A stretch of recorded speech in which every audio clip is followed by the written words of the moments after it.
Evelyn to Philip, V-mail dated November 11th, 1944.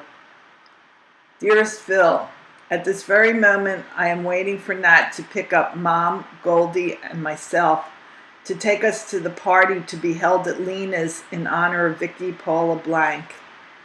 I had a very full day today and I feel like going to the party just like I feel like having a hole in my head. I must compliment myself on my appearance suite, for I look at the moment just as you would want me to. My hair came out so perfect I am amazed. I have it up on both sides in a very soft pompadour and have a large pile of fluff on my forehead which is held in place by a net. Only the fluff is in the net. And I have a large soft roll in the back running up the sides to meet the pompadour. I have a large red flower in my hair and I'm wearing a pair of earrings I borrowed from Mom. Silver rings that remind me of a native's earrings. I'm wearing my gray and white checked lumberjack dress that has the large silver buttons to complement the earrings. I am wearing my new brown high heels, but I should be wearing black accessories to set it off right. I'll have to get some black accessories. The red trimming on the jacket complements the red flower in my hair, and it is a very attractive outfit. So much for yours lovingly, very lovingly. I went to work as usual this morning.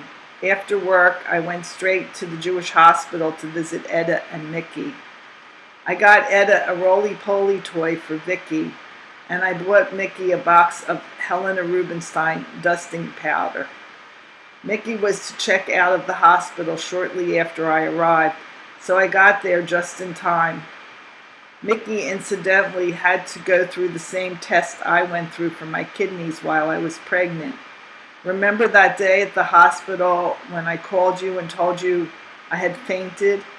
Mickey didn't faint, but she kept throwing up. The tests showed that she is perfectly okay, except for a slight inflammation near the bladder that will be cared for with medicine. There was quite a gang to see Etta, and I couldn't stay long. Etta looks well, and the baby is a cutie. The baby is the image of Nat, and I think it will be a blank baby. The baby has small brown hairs on the top of her head, a small nose, and a round face. Etta is nursing and expects to do so for a short while. Nat's brother drove me home, and I then had some lunch. My mother and Ruth agreed to keep Adele there until I finished what I had to do at home. I washed, cleaned, etc., had a bite of dinner, and brought Adele home to bathe her and get her to bed. The little dear woke up this morning and said to me, "Daddy dear, come home. Mommy wants you, Daddy dear," all in one breath. And she meant it too. I wish you could hear some of the things she rattles off during a day. Such things as "Mommy, dress Adele," or "Mommy, go get washed," or "the choo-choo train is on Broad Street," and so on. No more room, so we'll continue tomorrow. It's getting late, and I hope Nat gets here soon. I adore you, my darling, and I wish very much that I could take you along with your Ev. Philip to Evelyn, 11 November 1944. Dearest Evie, over here it is Remembrance Day. All the boys are wearing red poppies, which they acquired from the two English ladies who were distributing them in the mess hall at dinner time. So you see, Chippy, the customs of the Americans and the British are pretty similar. Today was clear, bright, and cold, but not nearly as windy as yesterday. I managed to take another chunk out of the pile of work I had on hand, in spite of the fact that Sergeant Overman is remodeling the orderly room and things were in a bit of a mess as a consequence. Tomorrow I hope to clear enough of it so that I can take off on pass on the 13th. Tonight I am going to try to call Eddie on the phone. If he is still at the hospital, I will visit him. I'm going to try, too, to reach Harry W. on the phone. Wish me luck, Chippy. If I am lucky enough to contact both of them, I will take a furlough and visit them. Your letters of 30 October and 1 November arrived this afternoon, complete with Jack N's letter and Jack S's V-mail, and those scrumptious pinups, and, oh yes, that announcement for Harry's new filling station. Wish him luck from me, will you, honey?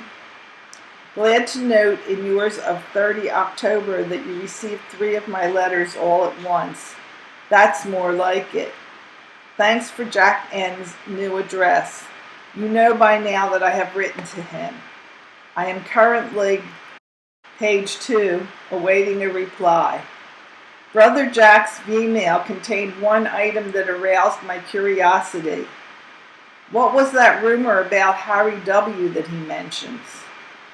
Your paragraph about the pumpkin's independence about being helped downstairs is very sweet, darling.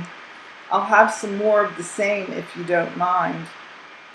That second letter you say you wrote on 1 November, and I am flattered, hasn't arrived yet. Sorry if I seem to cut this short, sweetheart, but if I'm going to make those calls tonight, I'd better be moving along to the Aero Club where the public phones are located. See you tomorrow, honey. A loving kiss for you.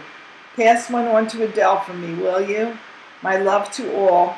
Ever your Phil.